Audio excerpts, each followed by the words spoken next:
Doing a frequency test there in the very small room. I had a few graphs of overlays and such, and you know, something up there. I'm gradually modifying that, which will take a bit of tuning, adjusting. It'll take a few hours, maybe a couple of days. And then I thought, oh, let's just play a sine wave tone, because I just want to check a few things with a steady sine waves. And I went on to a sine wave. I'm just turning the fader down here a little bit on the STDS. I'm just going to turn it up.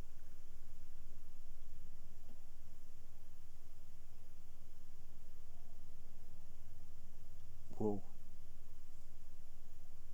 That's only mildly at, what's that? 80 dB at 9 Hertz, but I can hear a few things I need to correct. I think I corrected that a little bit.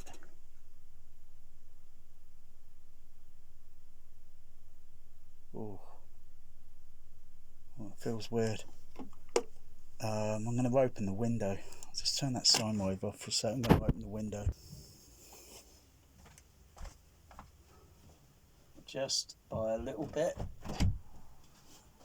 Window's on the latch because I've got cats. So it's on the latch, so the window's only open about that much. Turn the fader down. Turn the sine wave back on. Turn the fader up.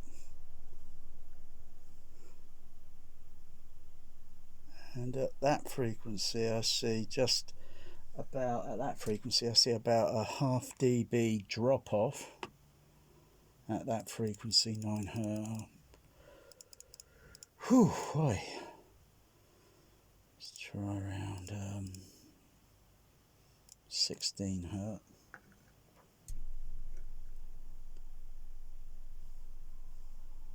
Put the fader there. Turn that off. Close the window. It's starting to make me feel a little bit nauseous. Just these infersonic frequencies are making me feel a little bit. They're not usually, you know, you don't hear amplified infersonics on a day-to-day basis, because usually they're very, very low level. They're very infersonic. Okay, turn the fader down a little bit. I could bring it back up to -4. Bring it back up to -4. Yeah. So about 16 Hertz, I was seeing about a 2 to about 2 point of a dB rise in the frequency, depending on the frequency, depending on the sub, depending on the room. Certain frequency, I start to see a slight, you know, rise on the oh gosh, it's a little bit winded me because yeah, it still takes a lot more. Now I want to just check the other thing here, just double check. So just put the RTA on, turn the fader down. So I've got sine wave up there. I'm not using this mic, I'm using the microphones near to the subs, which are over there and there, and they're on the other channel inputs on the audio mixer. Oh yeah, I can see a harmonic frequency coming in there. I'll raise that up there. I can see a couple of harmonics. Just turn the fader level down. I can just see a bit of noise there. It's just idling on the sound card a little bit, like something like 50 Hertz, but there's no real 50 Hertz ground hum sounding. It's just probably something idling on the around on the monitor, but it's not to bother about. I don't want to see it really there, but it's nothing to bother about. It's nothing to worry about. Nothing for me to bother about.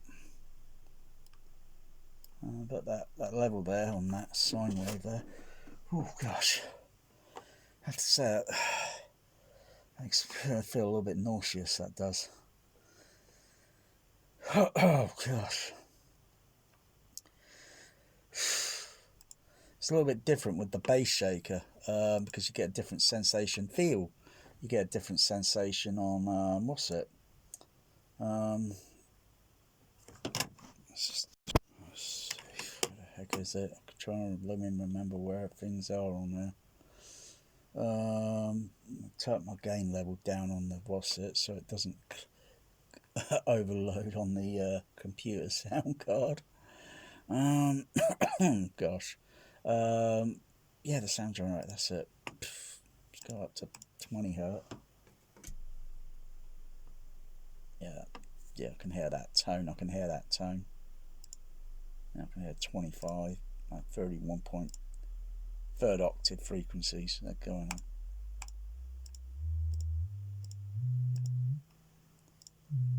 That's a little bit too high, that. Need to bring it down a little bit. Not a big deal.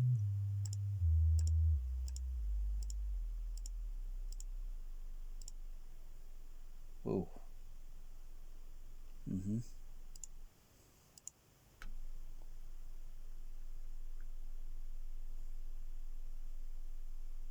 Turn that level up to there. I'll stop it set. I'm going to open the window and see what goes on. Or more rather, I forgot. Let's just put this up here so you can see where that frequency is. Okay, I've got to open the window.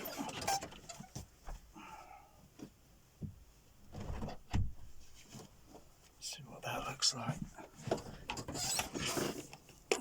Because it changes the wavelength.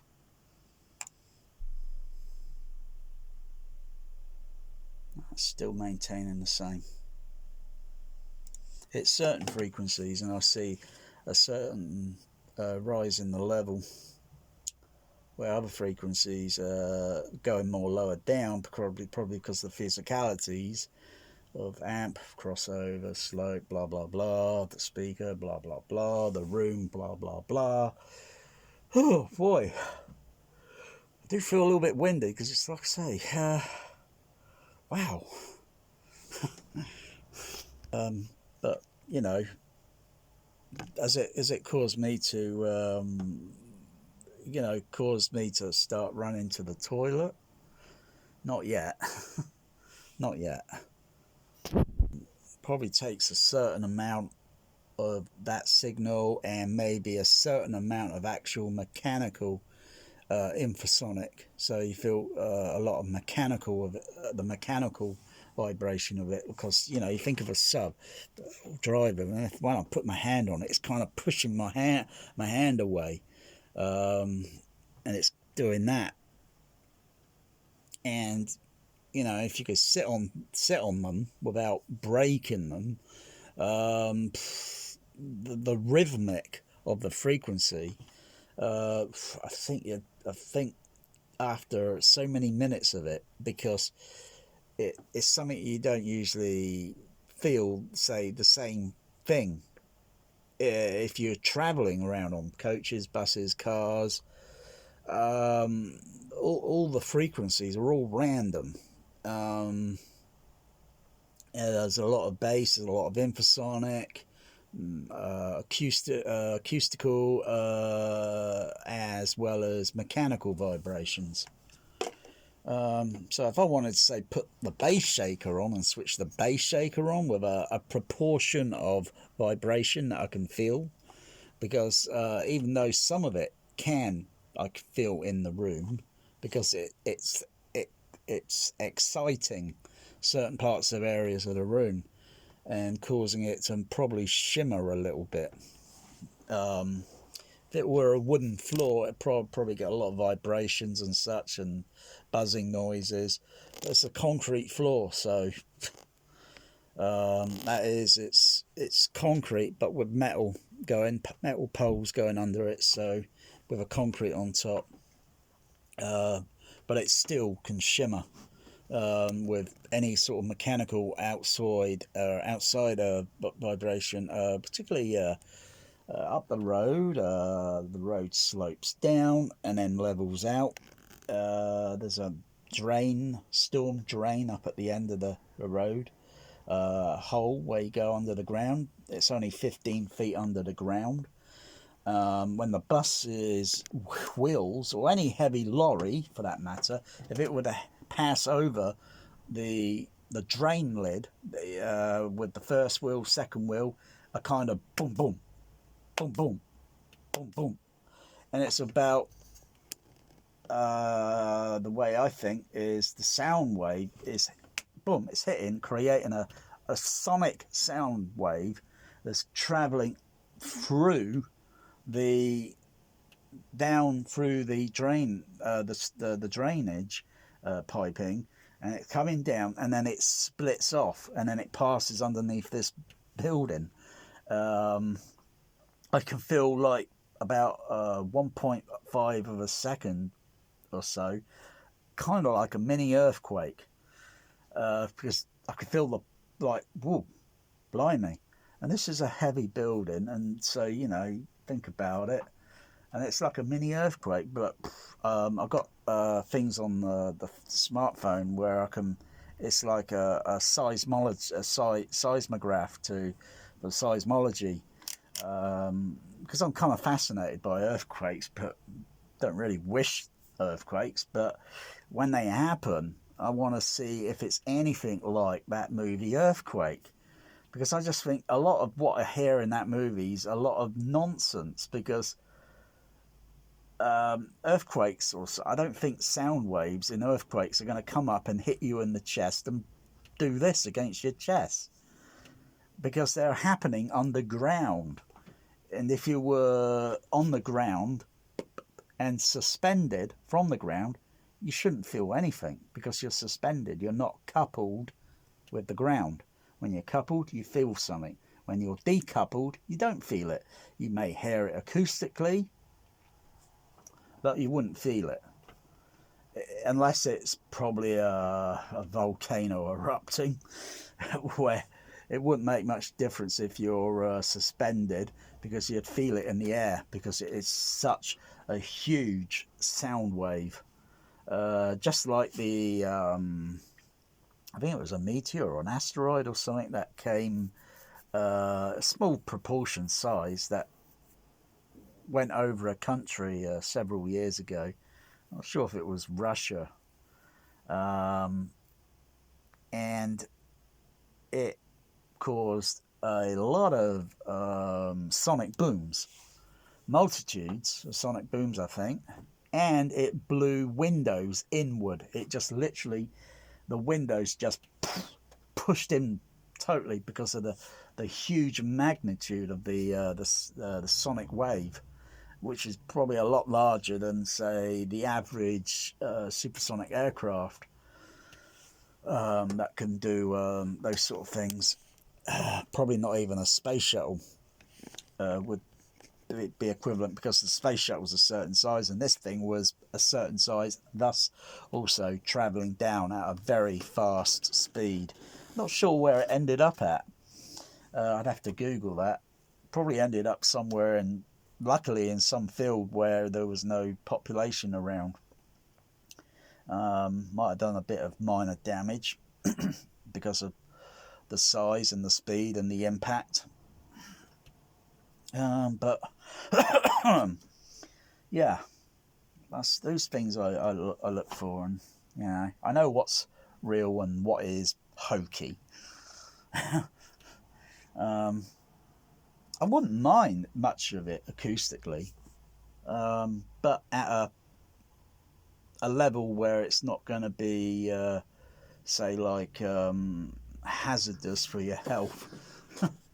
But then what is?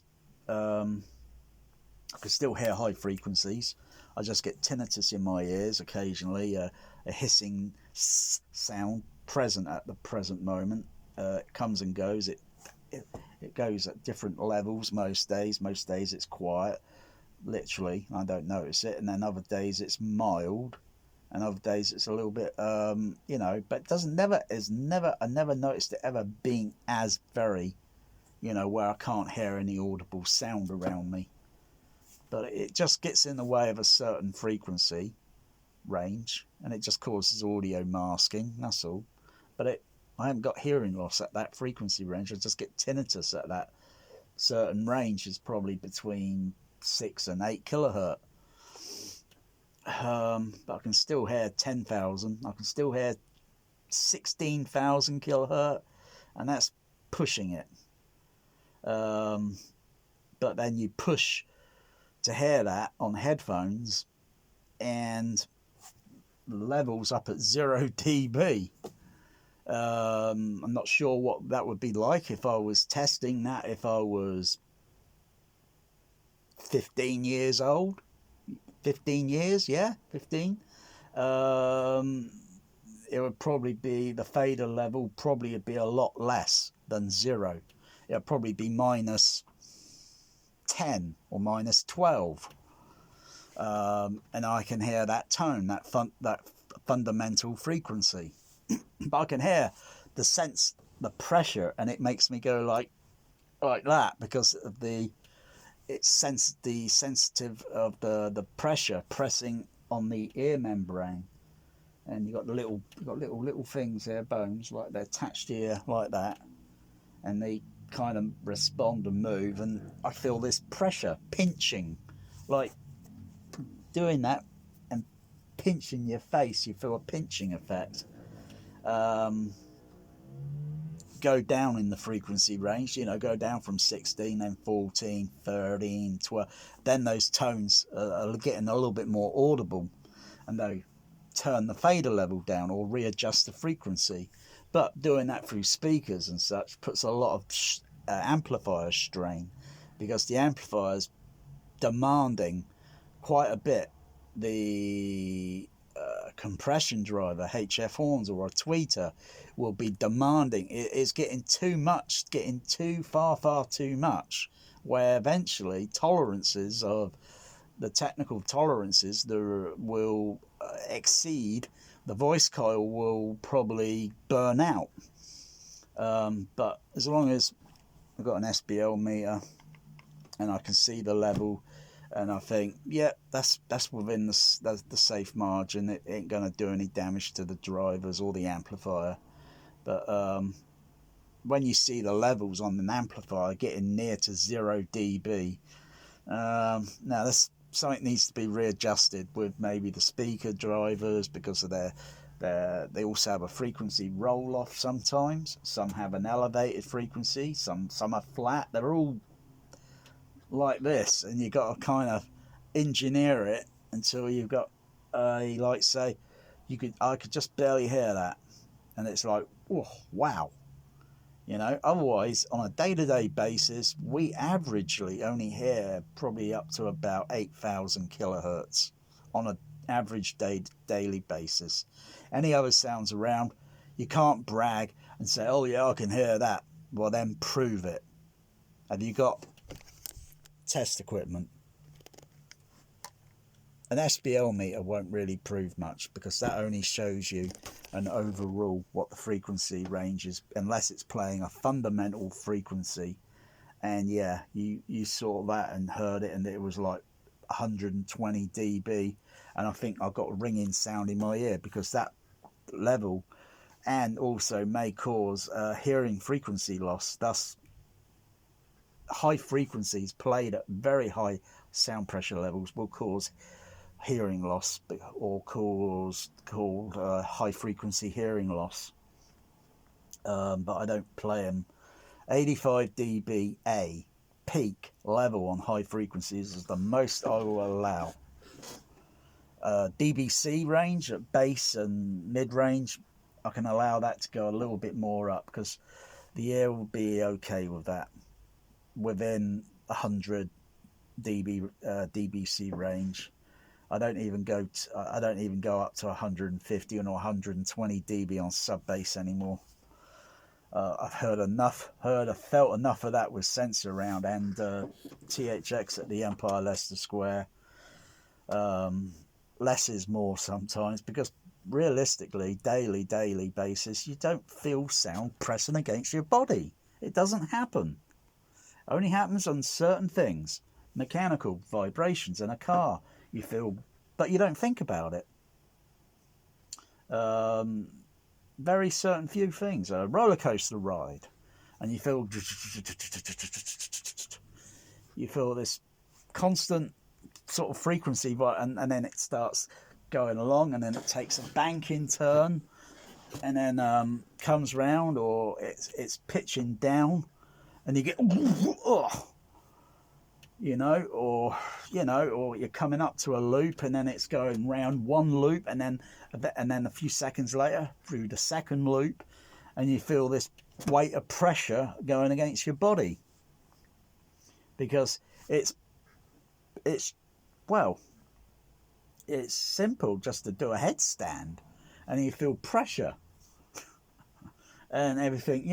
If a roller coaster ride went up through a loop and then suddenly malfunctioned, and then everyone's stuck up there upside down, literally vertically, up at the top. I wouldn't want to be stuck up there like that. Oh no. Oof. Yeah. You get nauseous, dizzy, feel sick, not to mention petrified, absolute, thinking this thing's not going to break, and that's it, we're finished. I've seen that happen at roller coaster rides, and thinking, good gosh. But going on the ride once, but maybe pushing it, going on it a few times, and then thinking sooner or later it's going to malfunction during the day, and you're going to be stuck at this angle looking down on some vertical drop while you're upside down, or whatever, or maybe going round a corner and you're stuck at that angle until the engineers can figure it out. So yeah, there's all those things. I like thinking these sort of things. But you don't get that in home cinema. You don't get these sort of like vibrate. You can't duplicate those sort of things. You can't take the seat through a loop and knock my glasses off at the same time. You can't do that. It's not possible. It's not practical. You wouldn't be able to fit something like that in your home. You'd have to. And I don't see the bloody point, unless you're watching the movie Roller Coaster, and I mean, I've seen some really strange stuff, like projection screens outside, and they're showing the movie Jaws or Titanic just because it's water, Oh dear. And I suppose I haven't seen one yet showing roller coaster movie. So you got a small flat screen fitted on each car on the roller coaster, and everyone's watching roller coaster for 2 hours while they're going around on the roller coaster. I don't think that's the sort of movie you want to be watching on a roller coaster ride.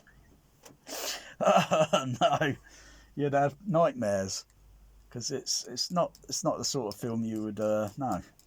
But I'm just saying. And now I've probably said that, someone probably watch the video and think, oh gosh, that's a brilliant idea. Oh dear, no. When was the last time I watched the movie Roller Coaster in Sense Around? Probably over a year or two. A couple of years, I think now. That's kind of okay movie, and even though it's mono 1.1, it's a 1.1. Try to think what more I could do with the playback of the sound, because when the kind of like the sense around effect, LFE sort of signal comes in,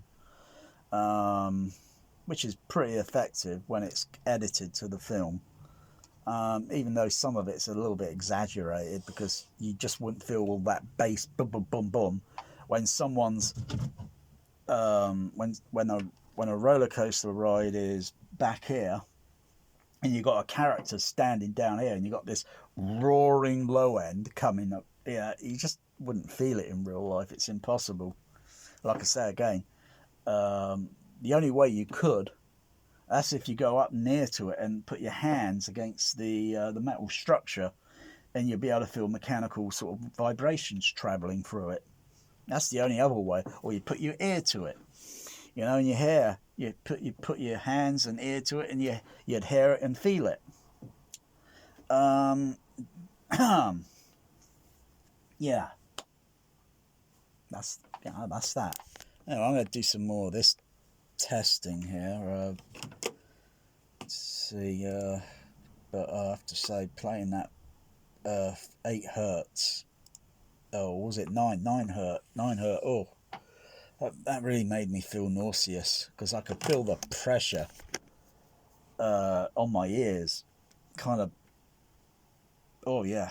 I might do another video, get some testing, or I could put it into this video. It'd be a bit long. I have got a longer video that's over an hour that I did the other day. I'll just pause for a second. What are my cats up to? What are they up to? What's Bear up to? Magic was over there. Now Bear's coming out. I know what Bear's thinking, and he's a sly kitty. He's trying to go behind my projection screen. So I have to marshal him. Boom, he's gone. Wow, it's a glitch in the matrix.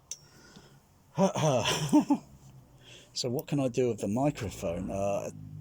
Regards to attaching, I'll close that window. Rubbish windows, brand new windows, and I can still hear sound from filtering from outside.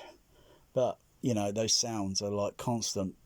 You know, you can't put volume levels on them, whereas it's in here, you don't really hear this outside.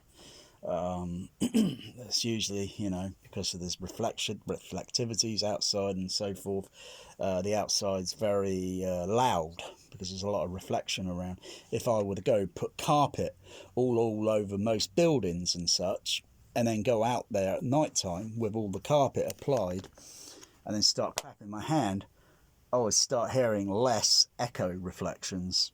And that's because the sound, and it's moving at the speed of sound. It hits that building, hits that, and then hits that building there, comes off that, and then goes over to this building, over this side, and reflects.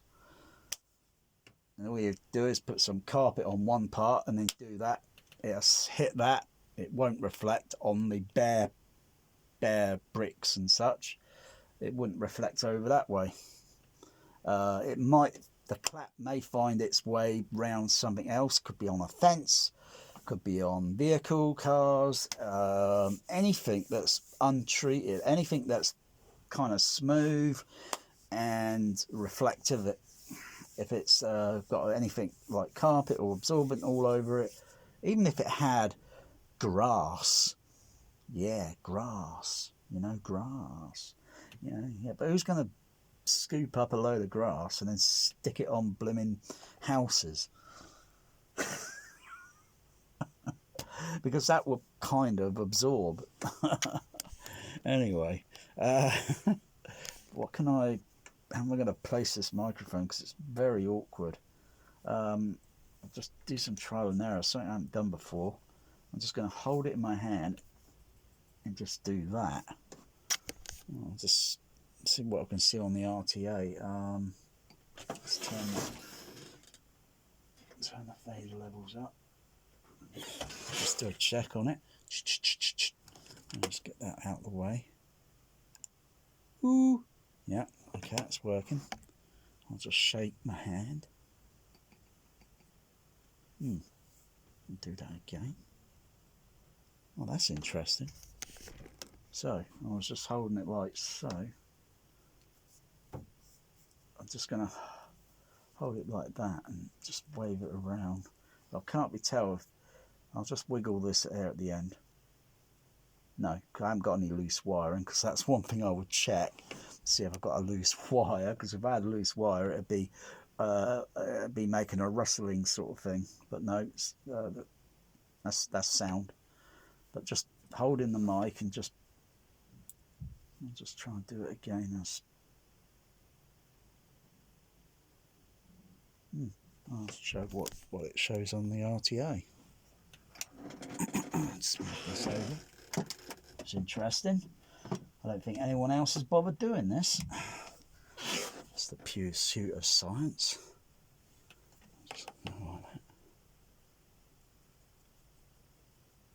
Alright, I'm going to move it slowly.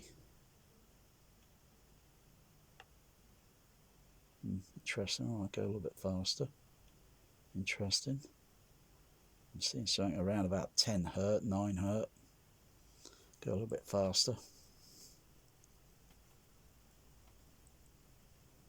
And it might be the fact there is, if I hold it near to my ear,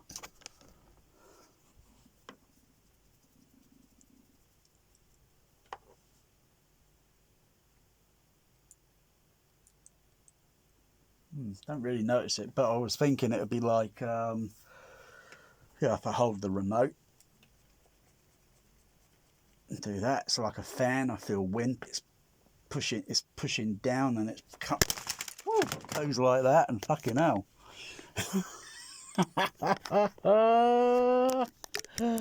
Whoa, what the fuck? Fucking hell. I think because my cat Bear's in here. You're a jinx, Bear.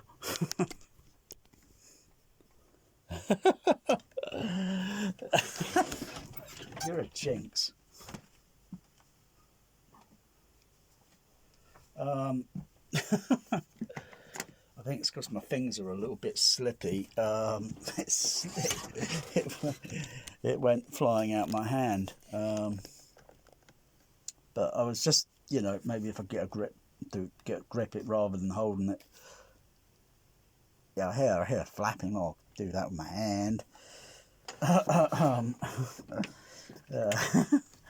Okay. So I'm just thinking maybe because the microphone's going back and forth, it's pushing through the air and thus be like kind of blowing on it. Yeah, but I blow on it gently. I'll do it again.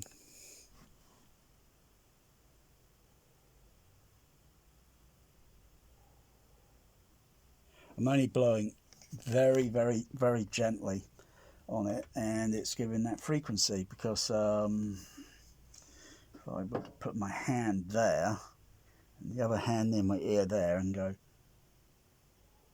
well, it's a bit difficult. Well, it should theoretically move round. Well, just hold it there again.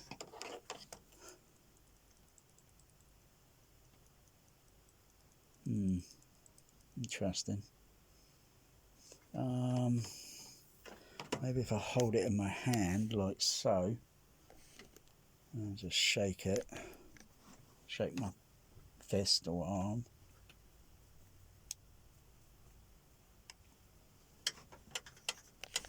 Not much is going on there. Probably because I'm muffling the microphone, but that's neither here or there. I'm looking for anything.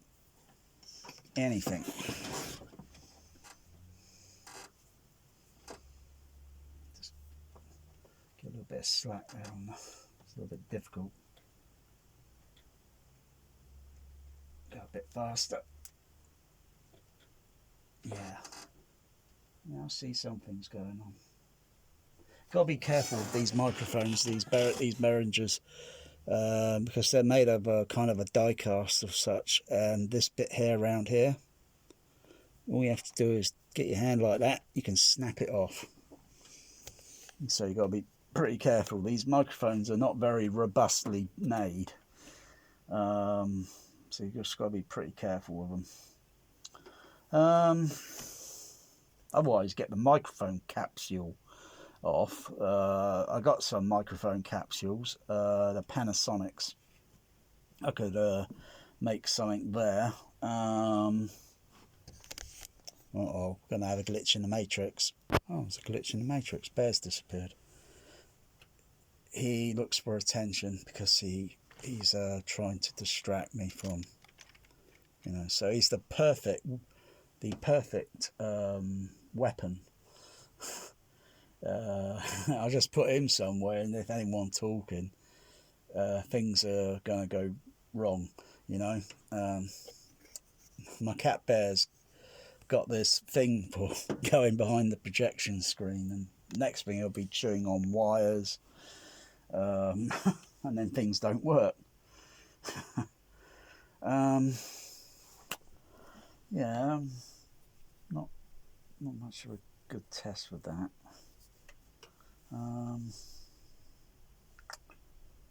Tap my finger on it, of course it'll make a vibration, boom, on the blimmin', yeah. But blowing on it gently, well, try and look at other things. Gosh,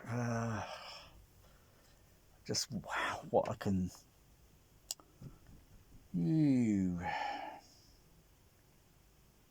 I think I'll just give that a pause a sec. Our bodies is made of so much percentage of water.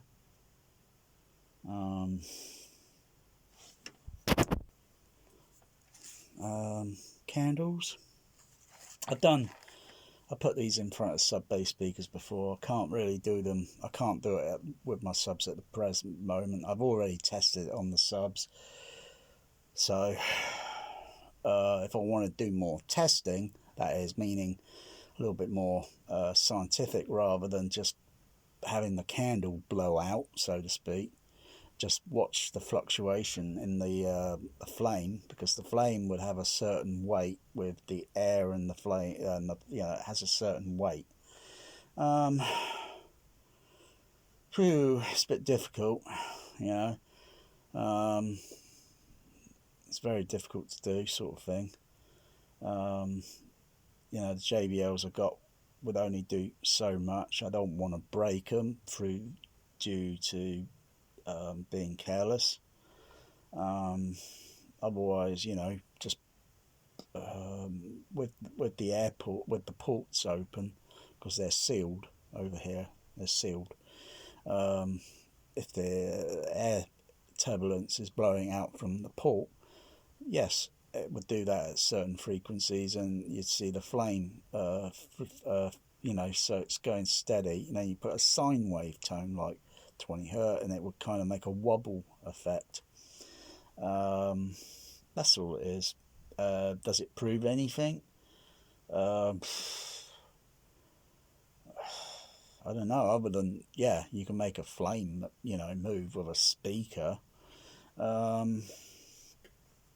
but blowing them out and that doesn't really prove anything, other than you sometimes would have to play the soundtrack or whatever, the LFE, whatever, and you have to play it at a slightly higher level, because it's a lot easier to go and that sort of amount of.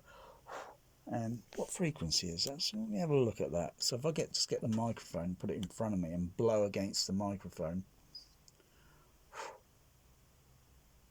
does that sort of thing. Okay, let me do it again.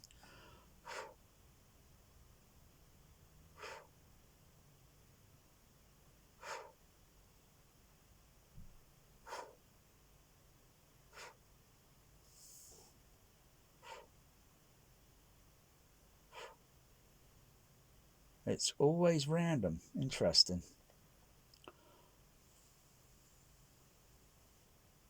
I just constantly blow, very gently, directly at the microphone. Okay.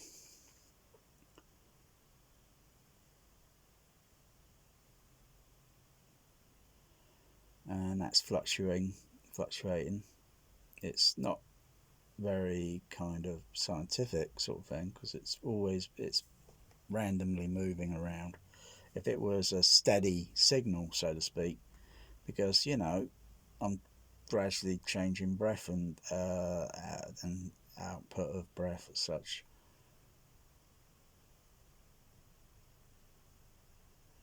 But generally, looking at that range, if I go a little bit faster, because I'm only got within this distance, only got about this distance here.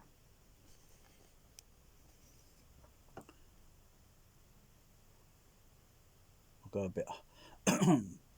bit more output from blowing. Does that. Does that. Does that. Does that. Okay, let's go to, what's it? SPL. Yeah.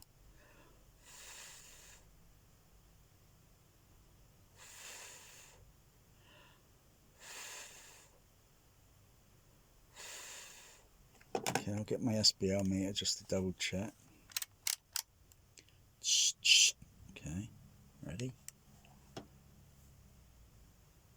Oh, of course I've got to look at the needle. It's very difficult because I've got the SPL meter at this angle and I can't see the needle. That's a bit awkward. Maybe I'll put it on a slow response and just give it a blow and then quickly turn the meter around where I could just see the needle just dropping off. Oh, that went over 75 dB.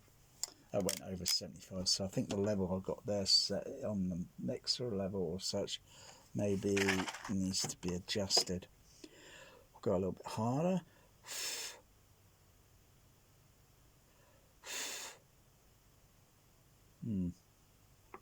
Okay, what does the what's the other one show? I'll just look at it on True RTA.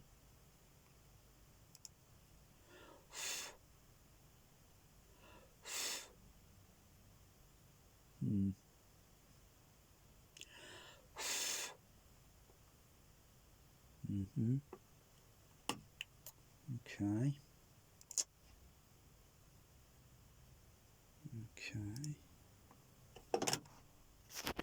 Anything to attach a candle to a microphone. Little bit of simple blue tack. Now I can light it.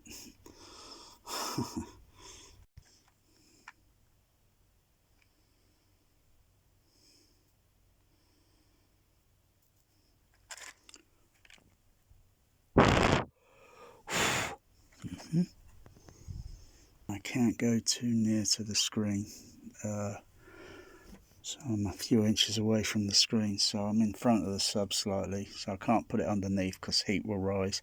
Not that the flame will, but just putting my hand there and I can feel heat, so I'll just keep it there. And I do have a fire extinguisher. Not sure what to see here, but okay. Trial and error. I just hope it's more trial than error, though I'll do it at very careful levels.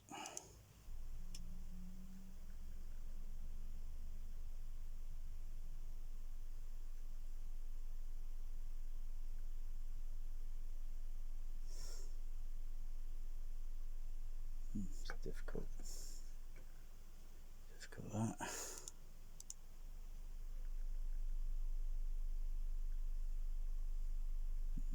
Can't really see anything going on there. It's probably because there's not enough air turbulence coming out of the blinking sub, if you know what I mean, from the port. Looking for anything I can see that might be propagating. Hold on a second. I'll just turn that off. 15 hertz. Hang on, let me just put that on again.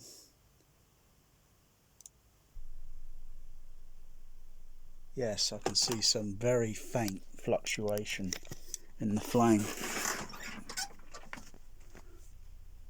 I'll just focus on or zoom on this. It's very difficult to get a steady. It's very difficult to get the because of the ISO on the camera.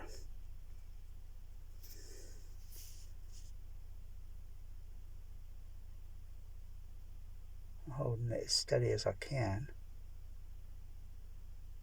But that wave, that flame, is slightly flickering. And that's down at 15 hertz. So I've increased the amplitude.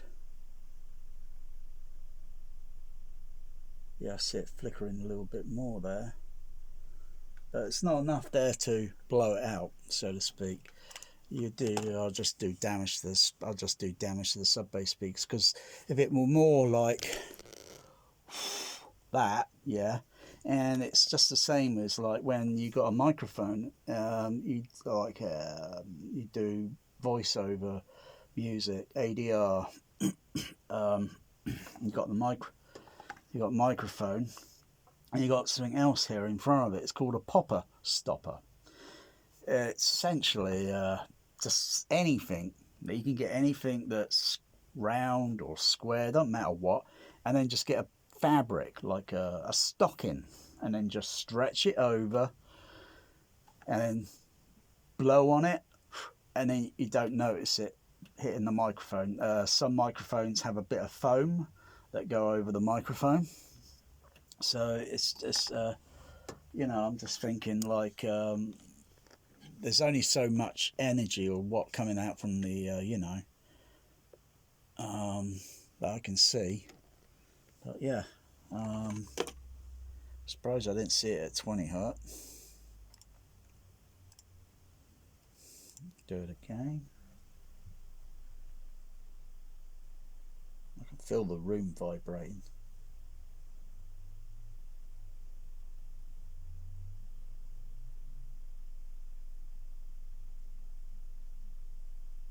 Going up a little bit on the SBL, on the fader.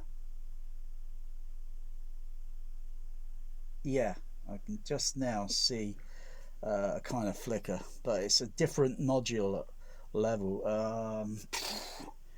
It's kind of like when you got an oscilloscope. You got a signal going on the oscilloscope, and you can see the signal kind of doing some, wobbling effect or whatever. Okay. So the other one was it 17 or 16 hertz? I'll go down to 15 hertz.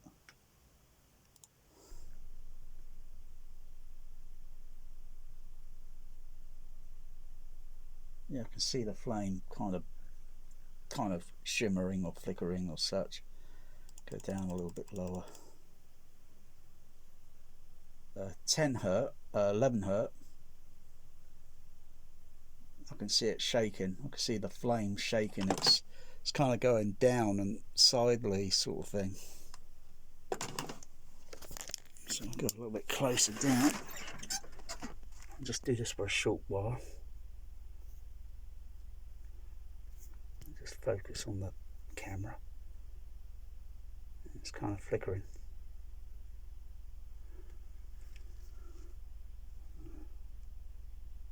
Yeah.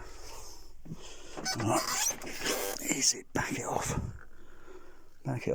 Yeah, and that's about probably about 1 foot away from the driver.